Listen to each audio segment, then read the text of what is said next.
for the people who are suffering with driving anxiety. It's got different names. Amaxophobia is one of them, buccal phobia or something. This video is for those guys that struggle with driving anxiety. I've had driving anxiety, I'm trying to think. I know about when it started. It was the early 2000s, like around 2003. And it's, this is the middle of April 2025. So, I don't know, 20 something years, I've had driving anxiety. Now, what I don't do, I don't care how cured I ever so get with driving anxiety, what I don't do. I know it looks dark in this picture, and it is, but I got enough street lights. I don't drive in the dark. Unless I don't drive in the dark and when it's so dark I can't see the road. And right now, I guess it looks like it's rained or something, but if the road is too wet, it puts this glossy shine on the road. It's hard to see the lines. I just don't see it in the dark. My doctor told me it's because I'm barely teensy weensy colorblind with stigmatism. That'll cause what they call night blindness. But now this right here I see really good because there's enough street lights here. But I don't drive in the dark. I don't like to drive in heavy rain. The rain, when the road is wet, that's going to always bother me.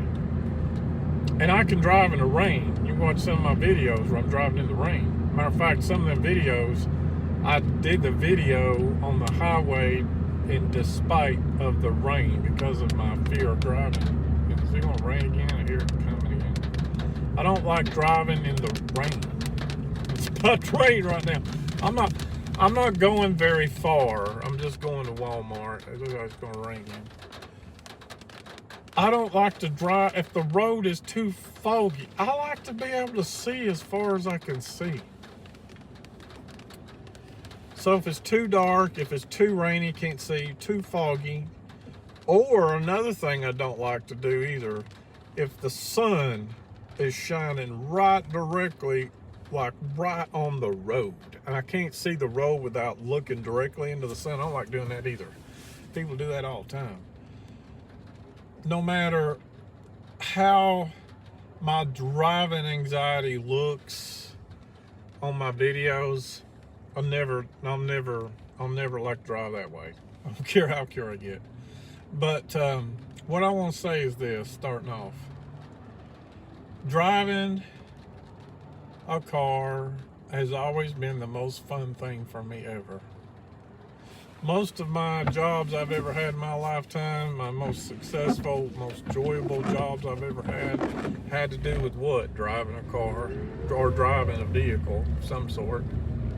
I love driving. I'm very compassionate about driving. And although I love driving can be fearful for me. You know, I've been driving as of July of this year, 2025. I will have been driving for 41 years of my life. And the whole time since day one, 15 years old on a permit, I've always been an overcautious driver. And I will continue to be. I would much rather be an overcautious driver. That may be part of the reason why I got driving anxiety. I'm over the top cautious. I'd rather be over the top cautious than in an accident, you know? That's just me. And I love driving, but I have this fear of driving. Now, I want to tell you something. If you're struggling with amaxophobia, driving anxiety, and you're wanting to get back to driving, let me tell you this from my experience. Your love for driving, your compassion, your will, your love for driving has got to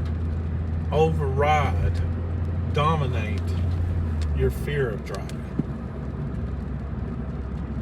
me say that again. Your love, your compassion for driving has got to overpower your fear of driving.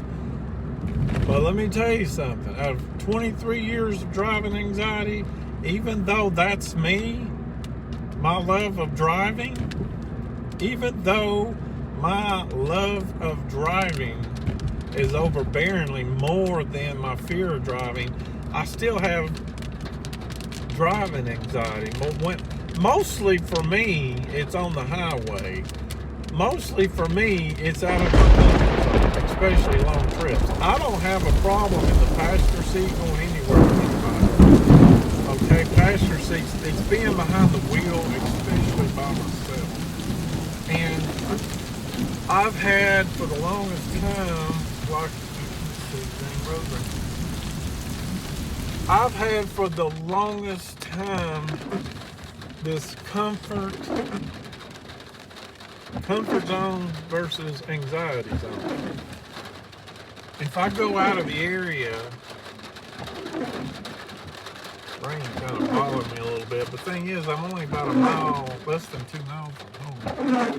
And it's dark, but the sun's about to come up. I gotta get on Walmart before the bad house becomes the bad house. Oh my goodness. Now, see, this right here I don't like. Dark, rain, oh goodness. This right here is totally distracting my train of thought right now. This right here. This couldn't have happened at a better time when I'm doing this video. Dark, rain, oh.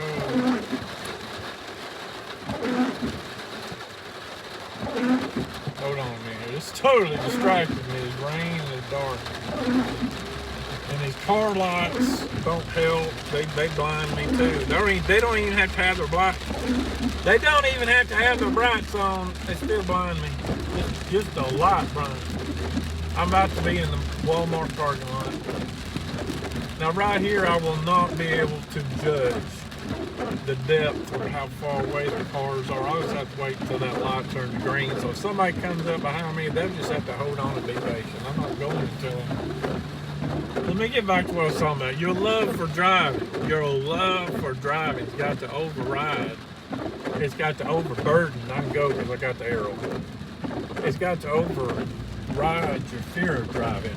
However, let me tell you something. From my 23 years experience of driving with driving anxiety, which is about half of my life of driving, I still have driving anxiety. Maybe you won't. Maybe you can totally drive it away. I still have freaking driving anxiety. Mostly, like I just said, recapping what I just said here, on the interstate and long trips away from home, that's where I have it mostly. Now,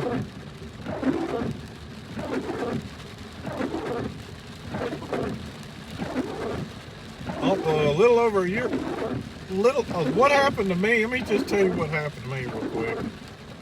I had driving anxiety. I was like 33. I'm 56 now, and I had driving anxiety in my mid-30s is when it started. And then there was a time I drove it so much. I didn't drive it totally away, but I drove it somewhat away. There become a time when I drove it so much away that I lived in Morristown at the time, and I drove my driving anxiety like far enough away to where I could drive from Morristown, where I used to live, to Knoxville. There's a girl I met. I had to have a relationship with her, and she was my motivation, inspiration to kick the can with this driving anxiety. I don't know how I done that, but I did. I got to where I could drive. When my driving anxiety first started, I got to where I could drive from Morristown to Knoxville. That's about an hour drive, 56 miles. And then my mom moved to Chattanooga when my dad died. Then she moved to Georgia. And I got to where I could do that. Now, I'll be honest with you. there's been times where, like in Morristown, I'd have driving anxiety as soon as I hit Knoxville, or when I was in or when I moved to Knoxville. When I moved to Knoxville, the rain's gonna come down here. When I moved to Knoxville, I had to go back to Morristown to a doctor's appointment I had there, because I still seeing this doctor there. And starting off every single time, my driving anxiety would be just a 7 or 8 starting off, going from Knoxville to Morristown. And then when I get to Jefferson City, it would just taper off every single time. I bet out of 100 times, I went every single time the same way. I just learned to cope with it, you know? And when I used to go from, when I moved to Knoxville and I used to see my mom in Georgia, I would have driving anxiety up till about Chattanooga. Then I don't know why it'd go away. That's just the way it worked with me. But you gotta baby step it. If you want to get over it, this is what you gotta do. Or if you want to get to where I'm at with it, you see if you watch my videos of me driving on the interstate, a little over a year ago, I wouldn't even take a ramp. A little over a year ago, I got to where I wouldn't even take a ramp. What's fueling my driving anxiety is a couple of things. Number one, I got a hormone problem. I have to take thyroid medicine, testosterone medicine, and my anxiety level is always the worst first thing in the morning. And then it tapers off every single day. And then I got a pain problem with my neck and my low back. That's the things that I'm in fear of with my driving anxiety. My hormone problem, and then I have really bad neck and low back problems. But you gotta baby step it. You know what I'm saying? You gotta start out real small. Like, let me tell you what I've done. There's a ramp over here. There's a ramp over here and there's a ramp over here on the interstate. And these two ramps really, there's a ramp from Gatherview Road in Knoxville, Tennessee, I'm talking about. There's a ramp from Gatherview Road that connects to the next ramp on West Hills. And then there's a ramp over here that's on Bridgewater that connects to the Cedar Bluff, North Cedar Bluff. These two ramps like connect together. So I just started off putting my feet wet in the water. And when that got easy, just taking those ramps, I would just do those ramps only. I didn't get out on the interstate. I would just do those ramps. And I don't know how many times. I did them several times before I moved up another level. I did it several times. I don't know how many times. Didn't count them all. If I had to guess, 20 or 30 times. And then once I got to where, hey, I can handle these ramps now, even though the highway's right there. Then the next step I did, I baby stepped it. That's what I did the whole time. The next thing I did was, okay, I'm going to get on those ramps. I'm going to take the ramps again. Except this time, instead of just riding the ramp the whole way, I'm going to go out on the interstate for about 30 seconds. 30, 45 seconds, and then back on. See, I'm baby stepping it every time. And then what happens is your brain starts to realize, hey, you can do that. Hey, there's nothing wrong with that. There's no fear of that. And then once that gets easier, the next thing you do, you find a road where you go like over here at like from Cedar Bluff to Bridgewater here in Knoxville. That's about a mile. And that's like really out on the interstate. So then now I'm starting to drive a mile on the interstate from ramp to ramp. I mean, you gotta be patient. Remember, first thing is your love for driving's got to override, it's got to overburden your fear of driving. If that don't happen, I don't know if you're ever gonna break it. You gotta love it more than, you gotta be more in love with it than you are in fear of it, but you still may have some fear of it. I don't know. I still have fear of it, even though my love for it overrides the fear of it. But you start out really gradual, folks. You start out really, really small. And you got to be really patient with yourself. And you got to talk positive in your mind. I'm real bad about being Mr. Negative, I know, but you got to be real positive in your mind about it. You got to talk positive about it. And you got to coach, what I call coach yourself. You got to coach yourself. In some of my videos, you may hear me say something like, come on, Tim, do it. You can do it. And sometimes I'm a Christian, okay? I'll quote Bible verses. I can do all things through Christ Jesus that strengthens me. One time ago, I don't have them anymore. I'll have them up here, but I don't have them anymore. One time ago, I had Bible verses up here of encouragement. And I'd read those Bible verses as I was driving.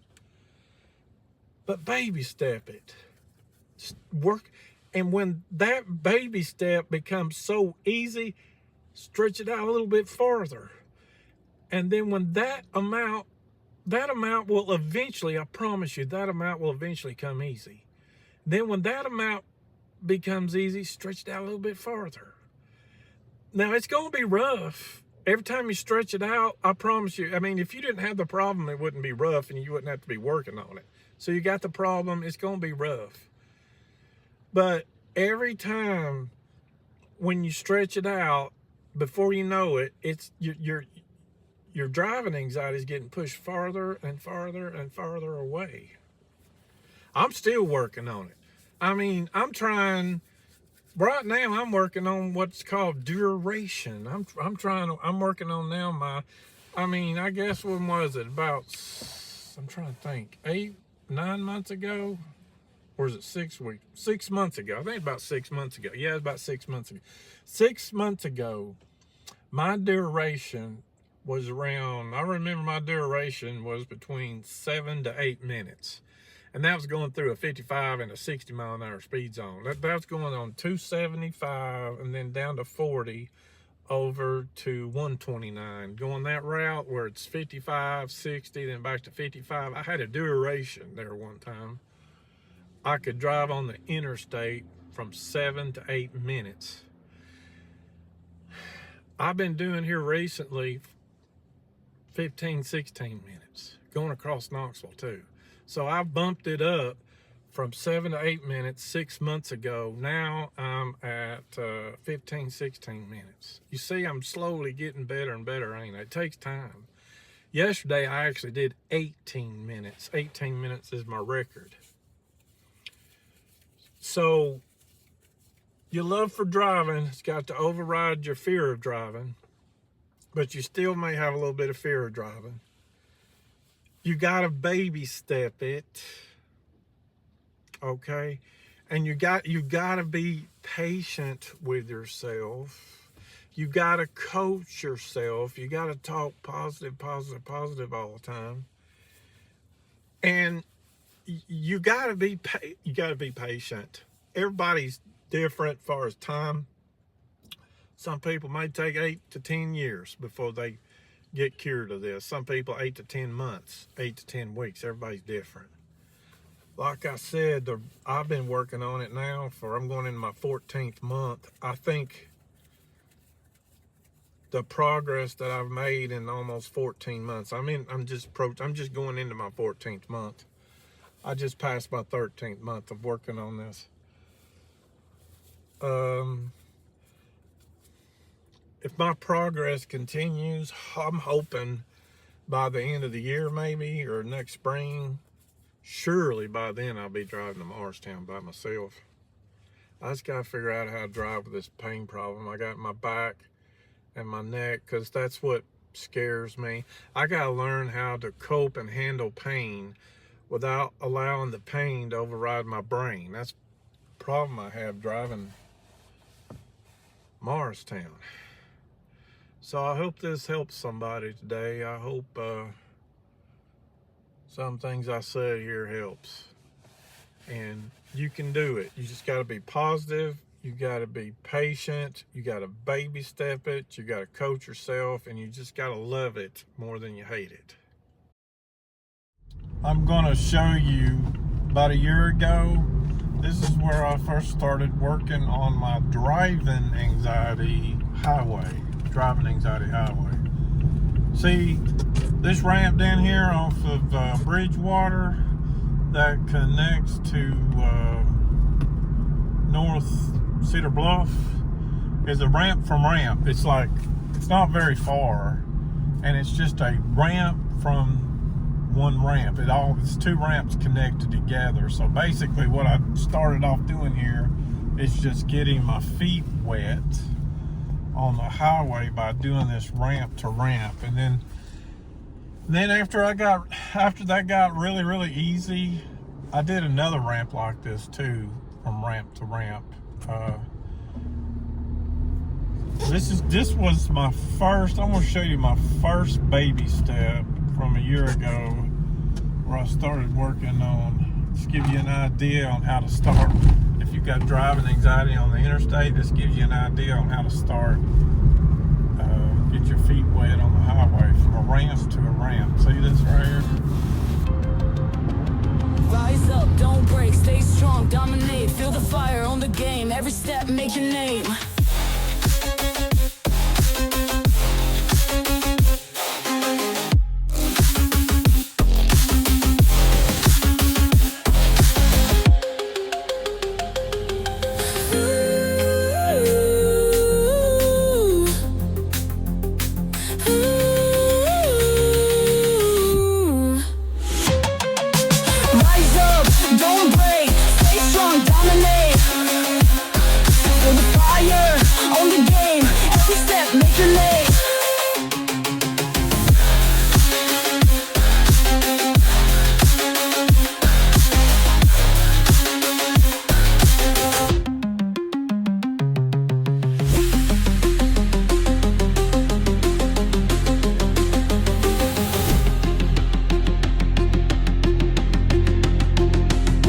Rise up, don't break, stay strong, dominate, feel the fire, own the game, every step make your name.